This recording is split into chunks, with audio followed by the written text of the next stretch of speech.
Mesopotamia, la primera vez que todo pasó, el primer imperio, el primer golpe de estado y el código que inventó la civilización. En el año 2350 a.C., en la ciudad de Kirs, un funcionario del rey se subió a una tarima y arengó a la multitud con una idea revolucionaria. El poder no debía heredarse, sino conquistarse con mérito. Ese hombre era Sargón de Akkad y su discurso fue el primer golpe de estado registrado en la historia humana. Pero esto no ocurrió en Roma ni en Grecia, sucedió en el vasto territorio entre los ríos Tigris y Éufrates, una región que los griegos llamarían siglos después Mesopotamia, la tierra entre ríos. Aquí, en lo que hoy es Irak, Siria y Kuwait, no solo nació el primer imperio de la historia, sino la propia idea de civilización. Mesopotamia nos legó la rueda, la escritura, la cerveza, las leyes escritas, la astronomía y el concepto de la semana de 7 días. Sin embargo, su historia es una paradoja. Fue la cuna del progreso, pero también del conflicto eterno. Un ciclo de ascenso y colapso de imperios, sumerios, acadios, babilonios, asirios, etc., que se repetiría como un eco a lo largo de los siglos. Este vídeo revela cómo una llanura aluvial, sin recursos naturales, se convirtió en el laboratorio de la humanidad, porque su invención más perdurable no fue la rueda, sino la burocracia, y cómo las tensiones entre el campo y la ciudad, el dios y el rey, que ellos inventaron, siguen definiendo nuestro mundo 5000 años después. Alrededor del 10.000 a.C., las comunidades neolíticas comenzaron a domesticar trigo y cebada en el creciente fértil. Pero el verdadero salto ocurrió en el 5000 a.C., cuando los sumerios, un pueblo de origen desconocido, dominaron el arte de la irrigación en el sur de Mesopotamia. Canales y diques transformaron una llanura árida en un jardín fértil. El resultado fue un excedente de alimentos. Por primera vez, no toda la población necesitaba dedicarse a la agricultura. Esto liberó a personas para especializarse en oficios, gobierno, religión y guerra. Había nacido la división social del trabajo.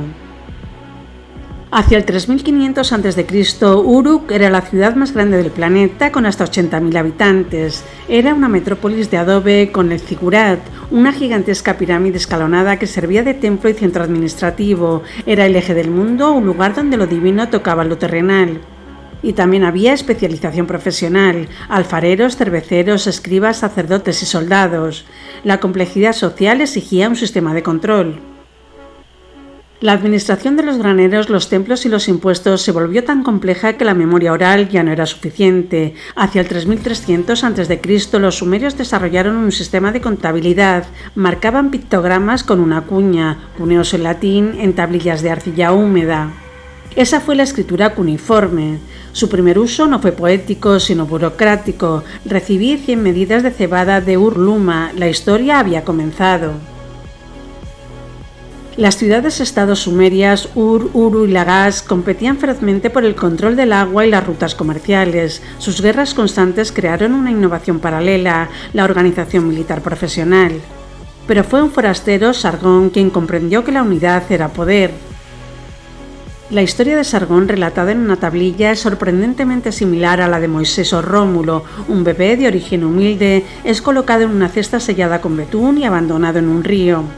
Es rescatado y criado por un jardinero hasta que su talento le lleva a servir en la corte del rey Kirs. Allí da el golpe que cambiaría la historia. Sargón no se conformó con gobernar Kirs, creó el primer ejército permanente de la historia y con él conquistó todas las ciudades-estados sumerias. Fundó una nueva capital, Agadé, aún no descubierta, y forjó el imperio acadio, el primero que unió bajo un solo mando a pueblos de diferentes lenguas y culturas. Su secreto fue la asimilación. Adoptó la cultura sumeria, pero impuso una administración centralizada. El concepto de imperio había nacido.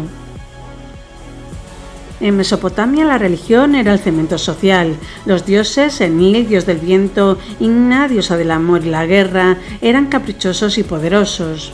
Los zigurats eran sus casas en la tierra y los sacerdotes sus administradores. El templo era el mayor terrateniente y banquero. Con el tiempo, los Ensi, gobernadores sacerdotes, vieron cómo el poder militar se concentraba en la figura del lugar, hombre grande o rey. Surgió así la dualidad templo-palacio, una tensión entre el poder religioso y el secular que marcaría toda la historia posterior. Hacia el 2100 a.C., el rey Ur-Nammu de la tercera dinastía de Ur promulgó el código de leyes más antiguo que se conserva. Establecía tarifas y compensaciones por daños basándose en el principio de restitución. Ojo por ojo era en realidad una metáfora legal para una compensación económica. La ley escrita no era solo una norma humana, era la forma de imponer el orden divino en la tierra, de evitar el caos que los dioses podían enviar. En el 1754 a.C., el rey Hammurabi de Babilonia elevó la ley a un nuevo nivel. Su famoso Código de Hammurabi, inscrito en una estela de diorita de 2 metros, no era un código en el sentido moderno, sino una colección de sentencias ejemplares para que los jueces se guiaran. Su principio rector era la proporcionalidad. Si un hombre arranca el ojo a otro, se le arranca su ojo, pero también establecía que la pena dependía del estatus social del agresor y la víctima. La ley no era igual para todos, pero era pública. Cualquiera podía leerla, el que supiera leer y saber las consecuencias de sus actos. Mientras Babilonia era el centro cultural, Asiria al norte se especializó en la guerra. Los asirios crearon el primer aparato militar industrial de la historia, carros de guerra, arietes, armas de hierro y una maquinaria de propaganda basada en el terror. Sus relieves palaciegos mostraban con detalle grotesco a enemigos empalados, despellejados o decapitados. El mensaje era claro, la rebelión se pagaba con la aniquilación. Fueron maestros de la deportación masiva, desplazando a pueblos enteros para romper su identidad y evitar revueltas. Fue un imperio vasto pero insostenible, odiado por todos sus súbditos, hasta que una coalición de babilonios y medos lo arrasó en el 612 a.C. Mesopotamia desapareció en la arena, los imperios posteriores, persa, griego y romano, la eclipsaron. Su memoria se perdió hasta el siglo XIX, cuando arqueólogos europeos descifraron la escritura cuneiforme, desenterrando ciudades como Nínive o Babilonia. De pronto la Biblia y las leyendas griegas tenían un correlato histórico. Se encontró un relato del diluvio universal anterior a Noé, la epopeya de Gilgamesh y las leyes que anticipaban las de Moisés. Además, Mesopotamia nos legó el sistema sexagesimal de base 60, de donde vienen los 60 minutos de una hora y los 365 grados de un círculo. Igualmente desarrollaron álgebra y geometría para medir campos y construir canales. Del mismo modo, la epopeya de Gilgamesh es la primera gran obra literaria que explora temas como la amistad, la mortalidad y la búsqueda de la fama. Y por supuesto inventaron la ciudad tal como la conocemos, con sus problemas y sus glorias. Mesopotamia, pues, no es una civilización muerta, es la plantilla original. Ellos enfrentaron por primera vez los dilemas que aún nos obsesionan, cómo organizar a grandes masas de personas, la burocracia, cómo resolver conflictos sin violencia, la ley, cómo explicar nuestro lugar en el universo, la religión y cómo concentrar el poder, el imperio. Su historia es un ciclo eterno de ingenio e ibris. Crearon sistemas brillantes que al volverse demasiado rígidos o expansionistas colapsaron bajo su propio peso.